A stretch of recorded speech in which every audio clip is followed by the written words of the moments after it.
La marche et les chemins, c'est une liberté. On n'a pas besoin de passe pour y accéder, c'est gratuit. Il y a des centaines de milliers de kilomètres de chemins qui ont disparu dans notre pays depuis les années 60. On a intérêt, si on veut les préserver, à les emprunter. Les chemins, c'est effectivement un objet de patrimoine auquel les habitants sont très attachés localement. Je pense que les Gaulois avaient beaucoup plus l'habitude de marcher que les gens d'aujourd'hui.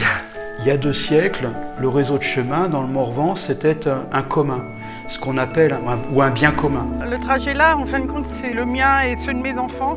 Et c'était pas dangereux pour les enfants. Que veux-tu qu'il leur arrive ici? Un chemin, eh bien, c'est un trait noir plein, ou ça peut être un trait en pointillé, et il peut être ou privé ou rural. On ne peut pas faire découvrir une région si à l'entrée de la première forêt, il y a des panneaux propriété privée partout, c'est pas possible. Il y a ce panneau propriété privée, défense d'entrée, placardé sur un arbre. D'abord, il n'y a pas écrit chemin privé. Est-ce que j'ai le droit d'être là ou pas? J'en sais rien, c'est pas clair. Là, on voit bien le chemin qui est tout en fougère devant nous.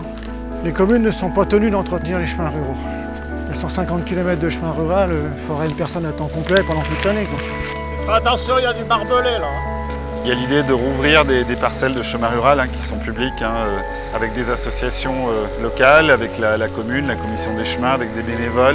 C'est le but de l'association, c'est de faire cohabiter l'ensemble des usagers, de faire comprendre qu'on peut pratiquer les chemins de différentes manières. Je sais que l'année dernière, j'ai passé 170 heures dans mon tracteur à passer le broyeur. C'est vrai que si j'entretiens pas le chemin, là, en 4-5 ans, on ne peut plus passer à pied. C'est fini.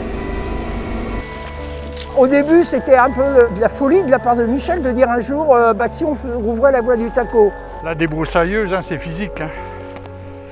À nos âges. On y va. Là.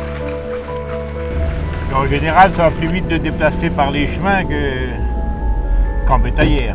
C'est plus court et puis il n'y a pas de voiture dans les chemins. Le panneau là, il veut simplement dire qu'il y a une action de chasse en cours. Voilà, c'est tout. Il n'interdit à personne de passer, il prévient simplement les gens. Oups, alors c'est là où il ne fallait pas aller. Là, le chemin, je pense qu'il est 2 fois plus large que ce qu'il était à la base. Et pour prendre les accotements, ils ont déraciné plein de trucs, quoi. Ce qui est super dans l'initiative, c'est que c'est les habitants d'Ourou qui se sont dit, tiens, et si on rouvrait l'ancienne ligne du Taco pour en faire un chemin de randonnée. Le chemin, c'est aussi un endroit finalement qu'on peut pas enlever, quoi. Ce sont des artères de vie, donc c'est précieux, c'est vrai.